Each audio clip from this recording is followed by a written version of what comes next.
Welcome back to your daily Layla Rose transmission. So today we'll be discussing how to embrace our sexual power. And what I noticed firsthand is that the topics of sexuality and money are usually the ones that are filled with triggers and emotional reactions and deep emotional programming. There's a lot of programming that we have to unpack, especially around sexuality. And the reason why sexuality is connected to money is because our capacity to accumulate wealth is connected to our life force energy. And our life force energy is also sexual energy. The reason why we're here right now is because a man and a woman decided to have sex, and that's how you create new life. And that's also how you create a new business. That's how you can birth any creations. It could be art, music. And so what you've probably noticed is that people that are very successful, even celebrities, have a lot of sexual energy, especially spiritual teachers as well. And when someone has a lot of sexual energy that is not blocked or not suppressed, that's how people can truly embody their essence and self-actualize as well and go into transcendence as well.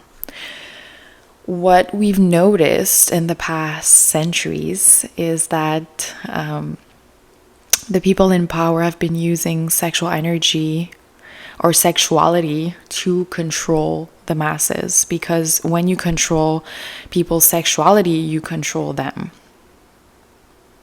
And so by creating all these programs, these inner child 3D programs around sexuality, that's how you're making sure that most of society is living in poverty. And not just living in poverty, but living in shame and fear. And that's a very low frequency to be in. And it keeps you in this cycle of being stuck all the time. What we also notice is people taking advantage of their sexual power and using it to control, manipulate, and coerce other people, especially in the spiritual community. I've seen a lot of men. Obviously I'm a woman, so I wouldn't know if women also do that, but I assume they do. But on my end, that actually happened to me once. Obviously nothing happened, but it was just, messages that I received on Instagram from a very popular spiritual guru who was trying to manipulate me into going to a hotel room. And I was like, wow. And I still have the screenshots, by the way. I'm just not exposing them already. So spiritual gurus using their sexual energy to prey on people that need healing and who are, very vulnerable and gullible. And so, there's just a lot of chaos and shame and fear around sexual energy. And I feel like that's why there's a lot of sex priestesses like me who feel the call, because unfortunately it's not something we choose, but who feel the inner calling within their heart to not only embody this frequency of liberation and freedom, and not the programming, not the feminism bullshit program that they've been feeding people, but the true divine feminine, and how she is free from all these sexual shaming tactics. And usually as a woman embodies this type of frequency, she is usually an outcast from society. That's how it usually works, right? People who still have a lot of sexual shame usually try to bring down or gossip or, try to stop the divine feminine from freeing herself.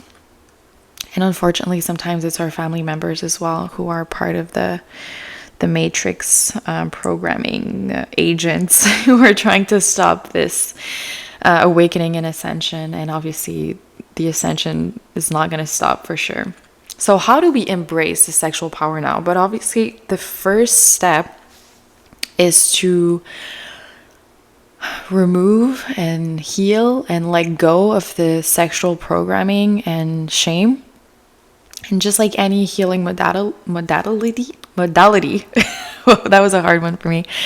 It's all about repetition. It's all about doing it over and over, because that's how the shame programming works. It's from usually childhood, from our parents, TV shows, music, and it's this repetition of words and frequency and music and sounds that they just keep on doing it over and over until it gets embodied.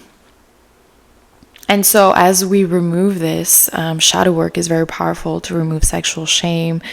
Obviously all the other modalities, so sound healing, breath work was very powerful for me, and working with for women, working with goddesses connected to the womb, such as Hathor. For men, I wouldn't know which god is related to the sexual energy. That's actually a really good question. You can either work with a god, or you can even work with Ra, with the sun god himself, into releasing these patterns and connecting with Mother Nature as well, to reconnect with her value. And because the thing is, when a man doesn't embrace his own sexuality, what's going to happen is that he's going to shame other women and just shame them from, expressing their femininity and just their sexual power in general. So releasing, letting go of the shame is the first step. And then obviously we want to make sure that we have this routine, this self-discipline as well, where as we embrace our sexual power, we also recognize how sacred it is. And that's very different from the purity culture of Christianity. Very different. We're talking about recognizing and embodying the sacredness of the body. And as you embrace the sacredness of your body, obviously you're not going to have a lot of sexual partners, right? Actually, you want to withhold that energy within you and use it to create any form of art. You can use it for your business, anything you want to birth into this world. And you want to make sure that you keep your sexual energy for a partner who reflects your deep self-love and self-respect, right? So that's another very powerful move to reconnect. And also self-forgiveness, from mistakes we've done in the past, from not knowing our worth. Self-forgiveness, self-love, is very powerful as well. And just being graceful and having a lot of compassion for ourselves, because that's the only way we can have compassion for others as well. And so as we're working with the sacral chakra, which is all connected to creativity, self-expression, sexuality, that's where the healing power is really all connected to. And everything that's related to the color orange as well.